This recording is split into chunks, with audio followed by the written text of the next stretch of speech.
খাও কিটি খাও, খাও শোনো মা। এই হচ্ছে আমার কিটি। এই রকমভাবে আগে তো প্রথম কয়েক বছর গেছে, এরকম 13 বছর ধরে আমার সাথে রয়েছে। তো সুখে দুঃখে সবসময়, আমার যত দুঃখের সময় আমাকে ছেড়ে কোনো সময় যায় না। নিচতলা থেকে ওপরতলা তোমাদের দাদাভাই চলে যায় দিনে দুপুরে রাত্রিবেলা, ও একা আমাকে ছেড়ে কোথায় না, যত শরীর খারাপ যা কিছু সব ও আমার সাথে থাকে। 13 বছর হয়ে গেছে মানে ওর 13 বছর মানে আমাদের 13 বছর মানে ওর এটা হচ্ছে 91 বছর প্রায়।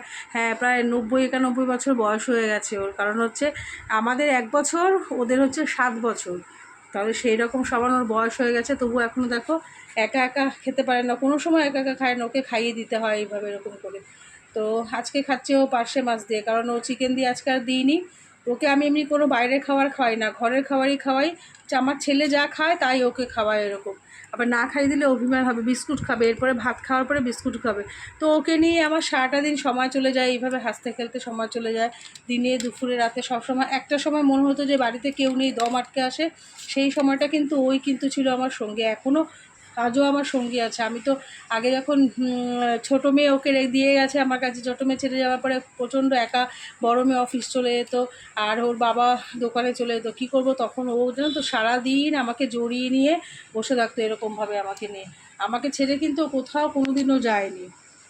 কিছুটা খাইয়ে দিতে হবে, তারপরে খাবে। আমার ছেলেকে যা খাওয়াবো তাই, পনির দিয়ে উচ্ছে ভাত সেদ্ধ দেবো, সেটাও খাবে, উচ্ছে ভাত সেদ্ধ ভাতটা খাবে। তারপর মিষ্টি কুমড়ো, উচ্ছে নিম পাতা ভাজা খাবে, সব খায়। নিম পাতা ভাজা, উচ্ছে আলু সেদ্ধ, মিষ্টি কুমড়ো, পুঁই শাক রান্না করলে তো ও তো মানে, ওকে আর পুঁই শাক রান্না করলে মানে রাখা যাবে না। তোমাদের একদিন দেখাবো পুঁই শাক দিয়ে ভাত কী সুন্দর করে ও খায়, পুঁই ডাঁটাগুলো পর্যন্ত ও খেয়ে নেয়। মানে এইরকমভাবে ও খেতে ভালোবাসে আর কি।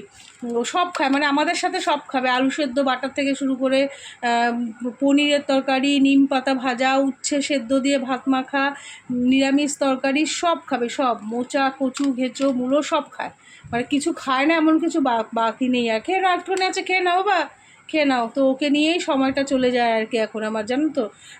তো ও না থাকলে যে কী হবে সেটা ভাবতাম আগে, যখন ছোটো মেয়ে ছেড়ে চলে গেল, তারপরে ছেলে হলো, ছেলে আবার ছেলেটা যদি একটু বড়ো হয় তারপরে যেন ও যেন ছেড়ে যায় আমাদের। কারণ হচ্ছে আমার ছেলেটা ওকে দেখতে শিখুক যে আমার ছদ্দি ওকে রেখে গেছে মায়ের কাছে। দেখো হয়ে গেছে, এবার খাবে। কি হয়েছে? আর খাবে না? এবার দেখো জল খাবে, ওই যে জলের বাটি আছে ওখানে বসে জল খাবে, এইরকমভাবেই চলছে। এতটাক্ষণ তো বয়স হয়ে গেছে, তো এখন আরও খেতে পাচ্ছে না। এখন ওর না খেতে খুব কষ্ট হচ্ছে। এখন কষ্ট হয় আমারও, যে ভাই দিনগুলি সমানে খালি। একই সময় না ওর খেতে খেতে কেমন শরীরটা অসুস্থ হয়ে যেতে, দিনে ততটা ভাত আজকে আর খেলো না। এই ভাতটুকু রাস্তার কুকুরদের দিয়ে দেবো। ওকে তো মাঝে মাঝে চিকেন, শরীরটা খারাপ করে ফেলছো কিছুদিন আগে, শরীরটা। যাও টয়লেট করে আসো, চলো চলো টয়লেট করবো, একদম ছাদে চলে যাবে। যাও, ওঠো ওঠো ওঠো ওঠো ওঠো ওঠো, চলো চলো চলো চলো চলো চলো, বাবা ছাড়া একদম একদম সোজা হাতটা একদম, ও কোনো সময় ঘরের ভিতরে পাশে চলতে হয় না। ওর জন্য আমাদের একদম ছাদে 3তলার ঘরে বাথরুম আছে, ওখানে ও একদম কি ওখানে গিয়ে করে ফেলে। ও এমনি কোথাও ঘরে বা কিছু, হ্যাঁ এক এক সময় যখন শরীরটা ওর খারাপ করে ফেলে তখন ওভাবে করে ফেলে। তাই ভাবি যে ও না থাকলে সত্যি বাড়িটা তখন কেমন নেই, একদম পুরো ফাঁকা লাগবে। আমি এই হাতে ওকে খাইয়ে প্রতিদিন হাত দিয়ে খাওয়াই। ছেলের খাবারটা নিয়ে আজকে ছেলে স্কুল গেছে, তো খাইয়ে গুছিয়ে নিয়েছি, এগুলো খায়। আমি না খাওয়ালে ও খাবে না, একটু পরেই চলে আসবে আমাকে ছেড়ে কোথাও কোনো দিনও। এটা হচ্ছে ভালোবাসা, সত্যি ও নিঃস্বার্থ ভালোবাসা, একেই বলে। কোনো দিনও ছেড়ে আমাকে কোথাও যায় না বাড়ি। আর ওর জন্য না আমি না কোথাও যেতে পারি না, ওর জন্য আমি কোথাও যেতে পারি না, শুধু একমাত্র ওর জন্য। ওকে ছেড়ে যেতে পারি না কোথাও। সবাই ভাবে ওখানে যায়, ওখানে শুধু ওর জন্য যেতে পারি না। যাই হোক, মায়া লাগে, 12 বছর ধরে আমার কাছে রয়েছে, তো আমার একটু কেমন মায়া হয়ে গেছে। মায়া বলতে কি, ও আমার সন্তানের মতনই ও আমার। কারণ আমার ছোটো মেয়ের নাম ছিল কেটি, আর ও আমার ভাই দাদা লাগতো কেটি, আর ওকে ডাকতো কিটি করে। তো কেটি নেই, আজ কিটি আছে, তো ওকে নিয়ে চলে যায়। যাই হোক, ছোট্ট একটু ভালোবাসা তোমাদের সাথে শেয়ার করলাম, যে নিঃস্বার্থ ভালোবাসা কাকে বলে। নিঃস্বার্থভাবে ও আমাকে কিন্তু ভালোবাসে।